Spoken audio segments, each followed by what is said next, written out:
अमरावती महानगरपालिका निवडणूक 2026 ची रणधुमाळी आता निर्णायक टप्प्यावर पोहोचली आहे। प्रत्येक प्रभागात प्रचाराचा जोर वाढला असून उमेदवार मतदारांपर्यंत पोहोचण्याकरिता कसून प्रयत्न करीत आहेत।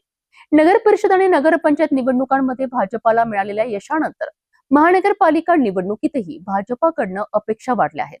याच पार्श्वभूमीवर अमरावती महानगरपालिकेच्या प्रभाग क्रमांक 14 मध्ये भाजपाचे उमेदवार जोरदार प्रचार करताना दिसत आहेत। अमरावती महानगरपालिका निवडणूक 2026च्या पार्श्वभूमीवर प्रभाग क्रमांक 14 जवाहर गेट बुधवारा परिसरात भारतीय जनता पार्टीचे 4 उमेदवार निवडणूक रिंगणात उतरले आहेत। या पॅनलमध्ये अ वर्गातून अविनाश रामदास देऊडकर, ब वर्गातून सुनीता सुरेंद्र बुरंगे, क वर्गातून गंगा संजय खारकर, तर ड वर्गातून विवेक दिनकरराव कलोती हे उमेदवार निवडणूक लढवत आहेत। हे चारही उमेदवार एकत्रितपणे प्रभागातील गल्ली बोळात फिरून नागरिकांशी थेट भेट घेत आहेत। पाणी पुरवठा, रस्त्यांची दुरावस्था, स्वच्छता, आरोग्य सुविधा अशा विविध समस्यांबाबत नागरिकांच्या तक्रारी ते जाणून घेत असून निवडून आल्यानंतर या सर्व प्रश्नांचे प्राधान्याने निराकरण करण्याचे आश्वासन नागरिकांना देत आहेत। नगर परिषद व नगरपंचायत निवडणुकांमध्ये भाजपाला मिळालेल्या बहुमतामुळे महानगरपालिका निवडणुकीतही भाजपाकडे नागरिकांचा कल असल्याचे चित्र सध्या दिसून येत आहे। प्रभाग क्रमांक 14 मध्ये भाजपाचे हे 4 उमेदवार संघटित प्रचार करत नागरिकांचा विश्वास संपादन करण्याचा प्रयत्न करीत आहेत। भारत देश के अंदर में नरेंद्र जी की सरकार और महाराष्ट्र में देवेंद्र जी की सरकार, लोगों ने डेवलपमेंट देके मोदी जी को इतना भारी बहुमत से जिताया है। साथ ही महाराष्ट्र की सरकार को भी जनता ने बहुत भारी मतों से चुन के दिया हुआ है। इसी तरह मैं अमरावती की जनता से आह्वान करूंगा कि वो आने वाले समय में अमरावती शहर का ही भाजपा का महापौर बनाए, जिससे अमरावती शहर का बहुत सुंदर विकास हो। और इनका मामा का गांव होने के कारण देवेंद्र जी की शहर के ऊपर में खास नजर है और उनका विशेष प्रेम होने के नाते मैं सब जनता से आह्वान करूंगा कि वो चारों कामं चुन के लावे। धन्यवाद। अमरावती शहरातील जनतेला अतिशय चांगली संधी मिळालेली आहे अमरावती शहराच्या विकासासाठी।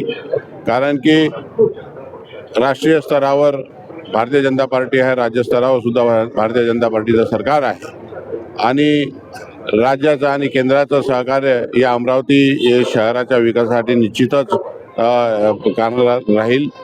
आणि ही चांगली संधी आहे कारण की आपल्या अमरावती जिल्ह्याचे पालकमंत्री चंद्रशेखरजी बावनकुळे अत्यंत कार्यक्षम व्यक्ती आहे आणि त्यांच्या माध्यमातून, देवेंद्रजीच्या माध्यमातून, नरेंद्रजीच्या माध्यमातून विकास झाल्याशिवाय राहणार नाही।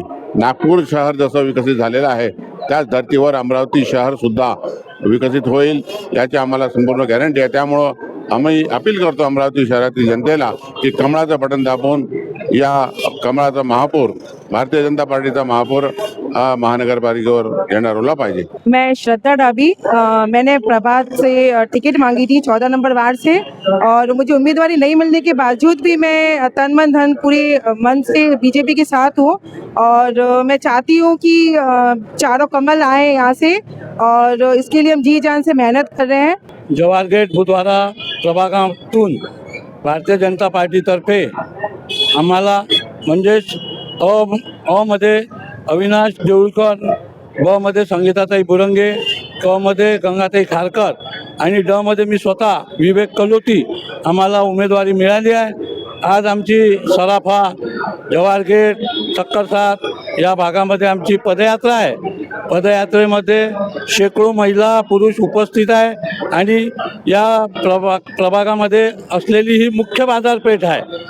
यामध्ये सराफा बाजारपेठ आहे, धान्य बाजारपेठ आहे आणि इतरही सर्व किरकोळ व्यापार या प्रभागामध्ये आहे। जनतेचा प्रतिसाद प्रचंड प्रमाणात आम्हाला लाभत आहे। आम्ही विकासाच्या मुद्द्यावर जनतेला मतं मागत आहे आणि त्यांना आव्हान करत आहे की येणारा काळसुद्धा आपला विकासात्मक राहील। आपण सर्वांनी आम्हाला 4ही उमेदवारांना प्रचंड बहुमताने विजय करावे ही या पदयात्रेनिमित्त मी विनंतीसुद्धा करतो। कारण येणाऱ्या काळामध्ये सन्माननीय मुख्यमंत्री देवेंद्र भाऊ फडणवीस साहेब यांच्या कृपेने, आशीर्वादाने आणि मार्गदर्शनात आम्ही अमरावतीसाठी वेगळ्या विभागातून अनेक प्रकारचे निधी आम्ही उपलब्ध करून घेऊ शकतो आणि जनतेसमोर हा एक प्रभाग सर्वांग सुंदर प्रभाग म्हणून आम्ही जनतेला देऊ शकतो। आज जवाहर गेट बुधवारा प्रभाग क्रमांक 14 मध्ये भारतीय जनता पार्टीचे 4ही उमेदवार अ मध्ये विवेक कलोती, ब मध्ये संगीताताई बुरंगे, क मध्ये मी स्वतः गंगा खारकर आणि ड मध्ये अविनाश भाऊ देऊळकर आमची प्रचार रॅली चालू आहे. आणि भाजी बाजार जैन मंदिर पासून आम्ही हे सुरुवात केली आहे. सराफा मार्केट, जवाहर गेट पर्यंत आमची हे प्रचार रॅली चालणार आहे. अतिशय छान प्रतिसाद इथं जनताचा आम्हाला मिळत आहे आणि आम्ही विकासाच्या मुद्द्यावर इलेक्शन लढत आहे. इथे सगळ्यात मेन समस्या आहे पाणीची. आम्ही गेले 15 ते 8 दिवस पासून जेव्हा फिरत आहे तिथे पाणीची जास्त समस्या आहे. पाणी, नाली आणि रोड हे तिन्ही समस्याचं आम्ही निवारण करणार आहे. याकरिता आम्ही भारतीय जनता पार्टीचे उमेदवार उभे आहे. निश्चितच आम्ही चारही उमेदवार प्रचंड मताने विजयी होऊ असा आम्हाला पूर्ण विश्वास आहे. संगीता सुरेंद्र बुरंगे, जवाहर गेट बुधवारा 14 प्रभाग आणि मी ब गटातून उभी आहे आणि माझी बटन क्रमांक 2 आहे. अविनाश रामदास देऊळकर, जवाहर गेट प्रभाग 14 अ मध्ये 2 नंबरची बटन. केंद्रामध्ये आणि राज्यामध्ये डबल इंजिनचं सरकार आहे. अमरावती महानगरपालिकेमध्ये सुद्धा भारतीय जनता पार्टीचा जर महापौर आला तर निश्चितच अमरावती शहराचा चेहरा मोहरा बदलून जाईल. कारण केंद्र आणि राज्य सरकार अमरावती शहराकडे विशेष लक्ष देऊन आहे आणि अमरावती शहर हे माननीय मुख्यमंत्री देवेंद्रजी फडणवीस यांचा मामकुळ असल्यामुळे नागपूरच्या धर्तीवर अमरावतीचा विकास करण्याचं त्यांचं स्वप्न आहे. सोबतच माननीय गडकरी साहेब सुद्धा यांचंही मामकुळ अमरावती आहे. त्याच्यामुळे ते सुद्धा अमरावती शहराच्या विकासात भरीव योगदान देणार आहे आणि म्हणूनच आज अमरावतीकर जनतेला एक चांगली संधी मिळाली आहे. त्या संधीचा फायदा घेऊन अमरावतीकर जनतेने अमरावतीमध्ये भारतीय जनता पार्टीचा महापौर बसवला पाहिजे. आणि सगळ्यात महत्त्वाचं म्हणजे की जवाहर गेट बुधवारा प्रभागामध्ये चारही भारतीय जनता पार्टीचे उमेदवार निवडून आणले पाहिजे, ज्यामुळे या प्रभागाचा सुद्धा विकास होईल आणि अमरावतीचा महापौर भाजपचा झाल्यानंतर अमरावती शहराचा सुद्धा विकास होईल. माननीय पालकमंत्री व महसूल मंत्री चंद्रशेखरजी बावनकुळे यांच्या नेतृत्वात अतिशय शिस्तबद्ध आणि मोठ्या प्रमाणात भारतीय जनता पार्टीचा प्रचार आणि प्रसार चालू आहे आणि चंद्रशेखरजी बावनकुळे यांच्या नेतृत्वात अमरावती शहराचा विकास होईल. म्हणून भारतीय जनता पार्टीच्या उमेदवाराला निवडून द्यावा ही माझी सर्वांना नम्र विनंती आहे. धन्यवाद.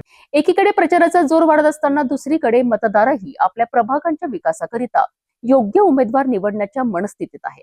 आता येत्या काळात मतदारांचा कौल कोणाच्या बाजूने झुकतो हे पाहणे महत्त्वाचे ठरणार आहे.